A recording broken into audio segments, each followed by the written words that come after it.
sun, surf, fun, and memories begin right here. Your vacation starts with a trip to Beach TV. BTV is coming up next.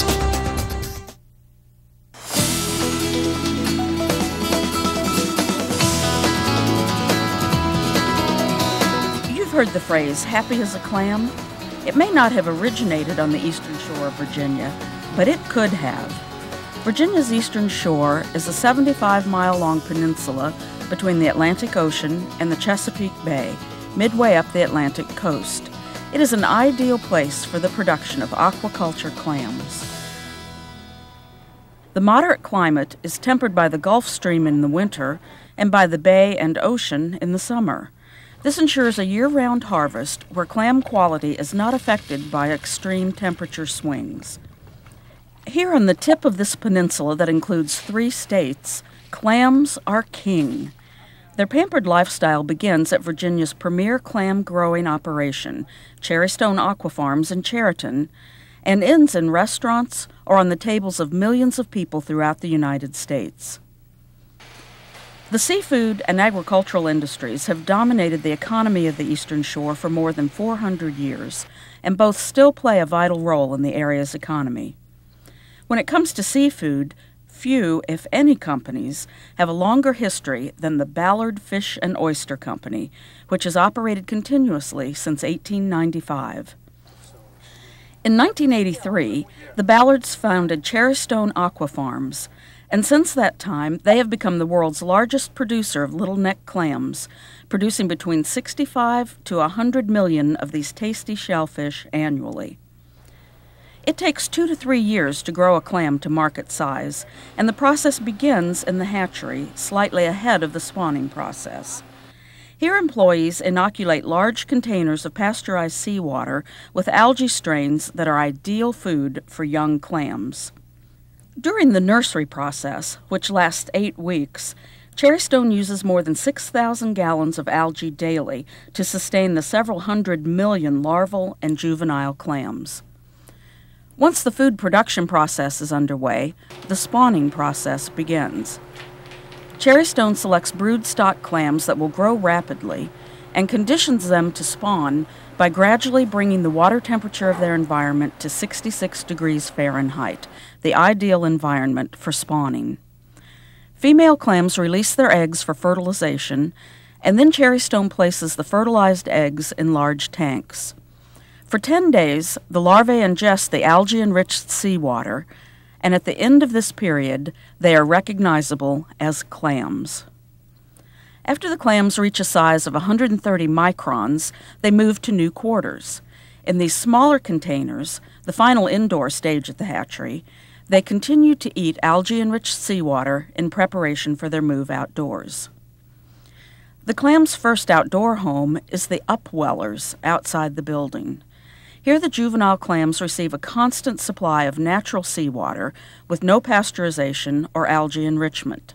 This is the last process on land, and it prepares the young clams for habituation to their next home in the shallow waters near the Cherrystone facility. Employees move the young clams to sand-filled trays, place the trays in shallow waters, and let them grow for 10 to 12 weeks. At the end of this time, Cherrystone harvests the trays and runs them through a 4-stage sieve to remove the sand and size the seed. They save the sand to use with another batch and then plant the sized seed clams in beds maintained by Cherrystone or one of the 16 clam-growing co-ops that works with them. Employees plant seed stock using these frames to ensure the correct size of bed and distribution of seed. After the seed are planted, crews cover them with a net to protect the clams from predators such as crabs and bullfish. The young clams remain in these seabeds for 18 to 30 months until they reach maturity and are ready for harvesting. Crews harvest the clams with specially designed rakes and wash each bucketful before loading on the skiff for transport back to the facility. With multiple locations around the Eastern Shore coastline, Cherrystone is able to minimize the effects of harsh weather and extreme tides to ensure a consistent harvest year-round. When the clams arrive at Cherrystone's state-of-the-art cooling and packing facility, everybody shifts into high gear. It's a sensitive process that balances giving the clams time to acclimate to a new environment while still getting them out the door within a day or two of harvest. After cooling, Cherry Stone runs the clams through a pre-sizer to determine which of 4 sizes they fall into: buttons, little neck, middle neck, and great neck. After cooling and pre-sizing, the clams go into the packing room. Here, a second sizing ensures an even higher degree of accuracy. Crews visually inspect the clams, count them electronically, and package them into the various containers that customers request. In addition to packing under their own label, Cherry Stone also packs under private labels for a variety of customers. From the packing room, the clams go immediately into the coolers to await shipment. This room maintains a constant temperature of 45 degrees Fahrenheit to ensure freshness. In most cases, the clams ship within 24 hours of harvest. This is all part of Cherry Stone's commitment to food safety and the highest quality product possible. They ship clams all over the United States, using both surface and air freight. Since Cherry Stone is within a day's drive of 2/3 of the population of the United States, customers are assured of the freshest clams on the planet. In addition to growing their clams in some of the most pristine waters on the East Coast, Cherry Stone's state-of-the-art facility meets the most stringent food safety requirements. Their HACCP-based program is evaluated regularly by the Virginia Shellfish Sanitation Agency to ensure the safest product possible.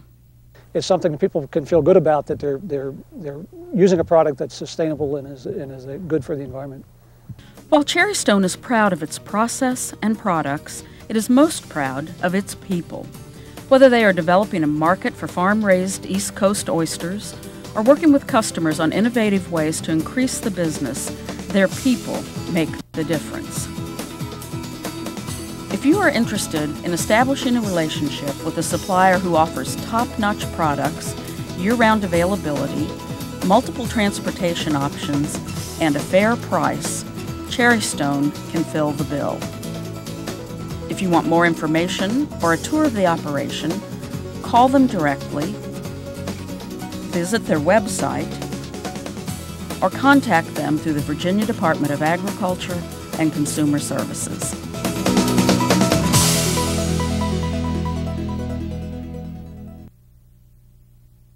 Ho, ho, ho! Merry Christmas from Smitty McGee's. We'd like to wish everyone a Merry Christmas and a Happy New Year. Remember, we're open every day but Christmas.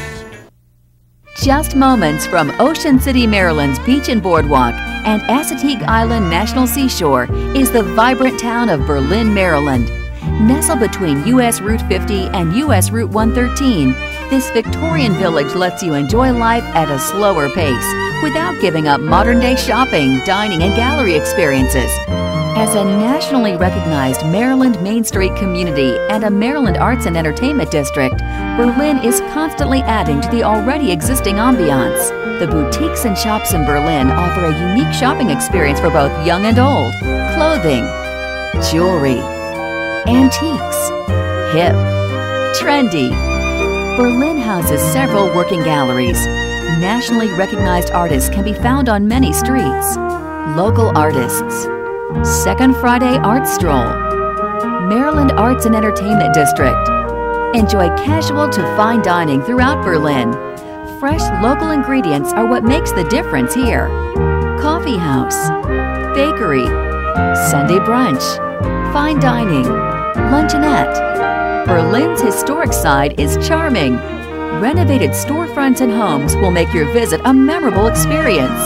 Bed and breakfast. Taylor House Museum. Atlantic Hotel. Walking tour. The events in Berlin are never ending. Annual events.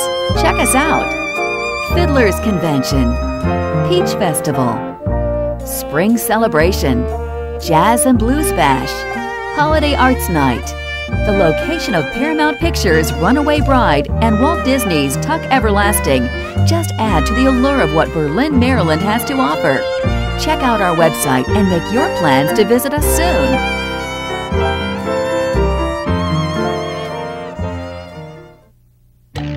For all your fun under the sun, your vacation starts on Beach Television. You're watching BTV.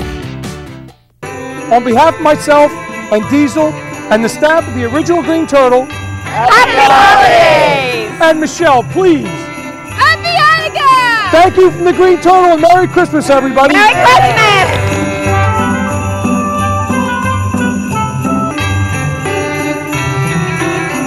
Chester, what do you think? Come on, baby. Come on, Chester. Oh,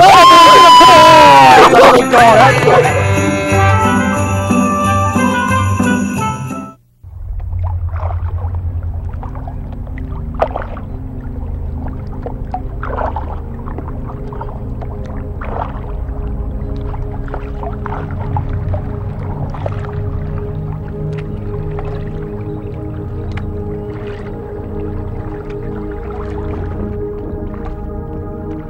My great-grandfather lived on Ayers Creek, and he depended on Ayers Creek for his living.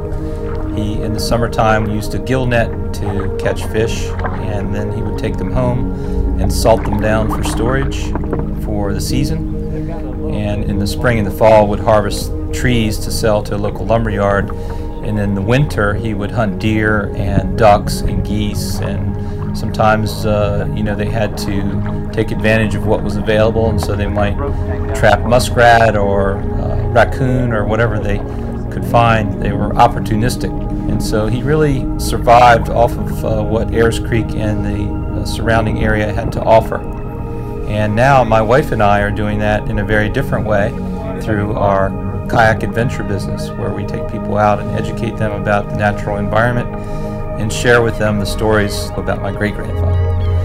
And then my father, when he was growing up as a boy on Ayers Creek, there used to be, where the Ayers Creek Bridge is today, there used to be a one-lane wooden bridge there. And he told me that when he was a boy, it was big excitement to have one car come by a day. And he and his little cousin would hear the car coming and run to an area where they could see the bridge.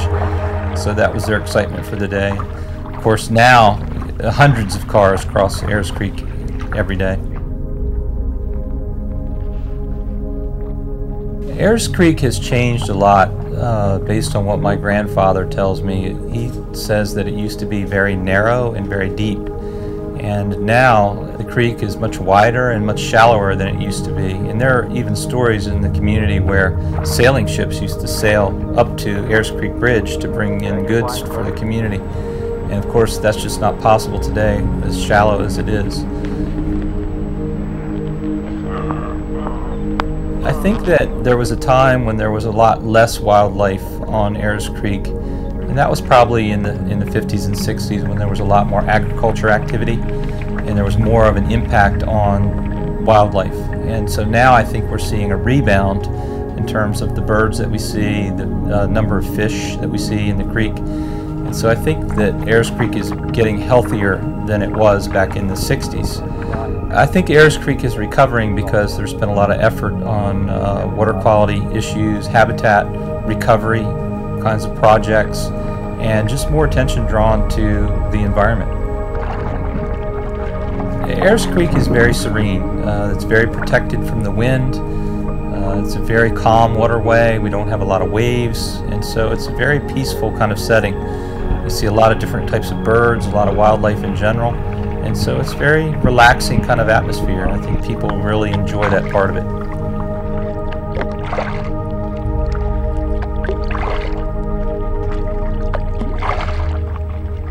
This year, over 100 local students are attending college because of scholarship funds from the Community Foundation of the Eastern Shore. My scholarship is allowing me to pursue a degree and future career in exercise science. Thanks to my scholarship from the Community Foundation, I'm studying to be a physician. A scholarship fund can memorialize a loved one or is an opportunity to create a personal legacy. To learn how easy it is to start a scholarship fund at the Community Foundation, visit cfes.org or call 410-742-9911. Hi, I'm Bobby Vermillion, co-host of Ravens Wrap, seen right here on Beach Television Network every Friday, Saturday, and Sunday.